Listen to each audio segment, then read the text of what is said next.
بسم اللہ الرحمن الرحیم۔ شروع کرتی ہوں اللہ کے نام سے جو نہایت مہربان اور رحم فرمانے والا ہے۔ شہادت امام مظلوم حضرت حسین ابن علی علیہ السلام۔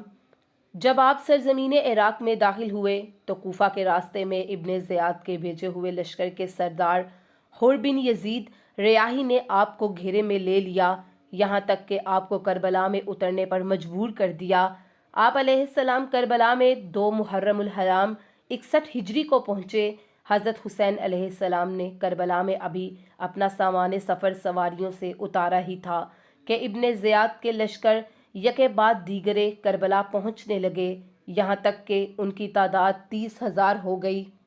اس لکودک صحرا میں آپ کے خاندان کے افراد اور آپ کے اصحاب باوفا سب شہید ہو گئے۔ اب فقط حسین ابن علی ہی باقی رہ گئے تھے۔ آپ شیر خدا علی علیہ السلام کے لال تھے۔ ایک شیر کی طرح شجاعت و شہامت کا مظاہرہ کرتے ہوئے میدان کارراز میں پوری آپ کے ساتھ اترے اور لشکر یزید کے ساتھ جہاد میں مصروف ہو گئے۔ آپ سپاہی یزیدی کے ساتھ مارکہ آرائی کے دوران یہ رجز پر رہے تھے، موت ننگو آر کو قبول کرنے سے بہتر ہے اور ننگو آر جہنم میں داخل ہونے سے بہتر ہے۔ آگے بڑھ کر امام علیہ السلام نے فرمایا، میں علی علیہ السلام کا لخت جگر حسین ہوں۔ میں نے قسم کھائی ہے کہ دشمن کے سامنے سر نہیں جھکاؤں گا اور اپنے باپ کے اہل و عیال کی حفاظت کرتے ہوئے دین پیغمبر صلی اللہ علیہ وآلہ وسلم کی راہ میں شہید ہو جاؤں گا۔ پھر آپ علیہ السلام نے بڑی پامردی اور استقلال و استحکام کے ساتھ جم کر جہاد کیا۔ آپ کے حملوں پر حملوں اور ضربوں پر ضربوں نے لشکر اعداء کے سامنے عہد و خیبر کا نقشہ دہرا دیا۔ آپ نے 1950 یزیدیوں کو واصل جہنم کیا اور بے شمار یزیدی زخمی ہوئے۔ جب عمر سعد نے میدان کارراز میں یزیدیوں کے بکھرے ہوئے لاشیں دیکھے تو اس نے چلا کر کہا، پر کیا تمہیں معلوم ہے کہ تم کس سے لڑ رہے ہو؟ یہ شخص تو کشادہ سینہ اور قوی البدن علی علیہ السلام کا فرزند ہے۔ یہ اس کا بیٹا ہے جس نے مشرکین عرب کو تہہ تیغ کر دیا۔ اس پر ہر طرف سے حملہ کرو۔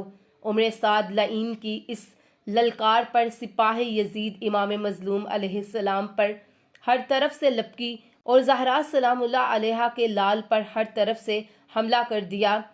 5ویں امام محمد باقر علیہ السلام نے اپنے دادا کے زخموں کے بارے میں ارشاد فرمایا ہے، میرے جد امجد حسین ابن علی علیہ السلام کے بدن اطہر پر نیزوں، تیروں اور تلواروں کے 320 زخم تھے اور کچھ تیر امام مظلوم کی زرہ میں پھنسے ہوئے تھے۔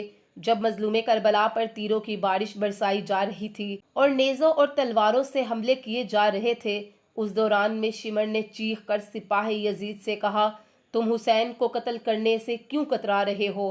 تم کس بات کا انتظار کر رہے ہو؟ کیا تم دیکھ نہیں رہے کہ تیروں اور نیزوں نے ان کے بدن کو لہو لہو کر دیا ہے؟ ان کے بدن پر اتنے زخم آ چکے ہیں کہ ان میں اٹھنے کی سکت باقی نہیں رہی۔ اب ان میں حملہ کرنے کی ہمت باقی نہیں ہے۔ آگے بڑھو اور ان پر حملہ کرو۔ ان سنگ دلوں نے پوری طاقت اور زور کے ساتھ حضرت امام مظلوم علیہ السلام پر حملہ کیا۔ جس کے ہاتھ میں جو کچھ تھا وہ امام علیہ السلام پر مار رہا تھا۔ امام مظلوم علیہ السلام نے اپنے بدن سے تیر کھینچا تو خون کا ایک فوارہ چھوٹا۔ آپ کے چہرہ انور اور زلفوں میں خون بھر گیا۔ اس وقت آپ علیہ السلام نے بارگاہ خداوندی میں عرض کیا، اے میرے پروردگار، اس بدکار جماعت کا تو خود نگران ہے۔ خدایا انہیں نابود کر، انہیں ہلاکت میں ڈال اور ان کی جمعیت کو تتر بتر کر دے۔ اس زمین پر ان میں سے کسی کو بھی زندہ نہ چھوڑ اور ان میں کسی کی بھی مغفرت نہ فرمانا۔ پھر اچانک آپ علیہ السلام نے ان ظالموں پر حملہ کیا اور بہت سے افراد کو خاک و خون میں نہلا دیا۔ ابن سعد لعین نے آواز دی کہ تیر اندازو، حسین پر بیک وقت تیر چلاؤ۔ اس حکم کے بعد 4000 تیر اندازوں نے بیک وقت امام مظلوم پر تیر برسائے۔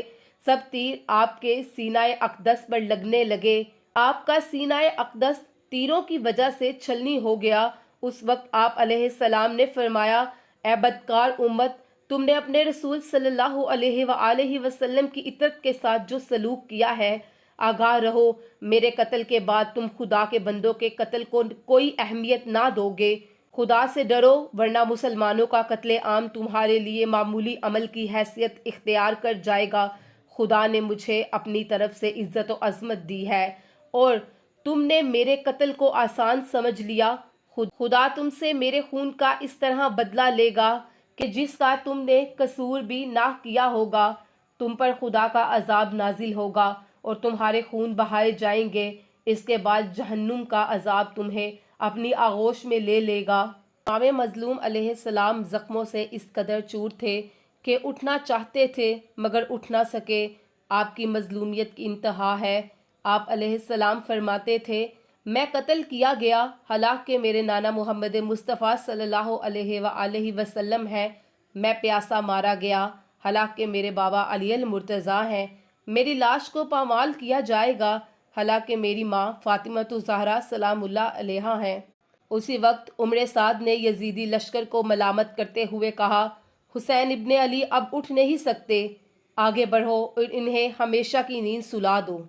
پھر آپ علیہ السلام نے انہی زندگی کے آخری لمحات میں اس طرح مناجات کی اے پروردگار میں تیرے فیصلے پر صبر کرتا ہوں، تیرے سوا کوئی معبود نہیں۔ اے پناہ مانگنے والوں کے مددگار، پناہ دینے والے، تیرے سوا کوئی رب ہے نہ معبود، میں تیرے حکم پر صبر کرتا ہوں۔ اے بے یارو مددگار کی مدد کرنے والے، اے وہ دائم غالب خدا کہ جس کی کوئی انتہا نہیں، تو میرے اور ان کے درمیان میں فیصلہ فرما کیونکہ تو بہترین فیصلہ کرنے والا ہے۔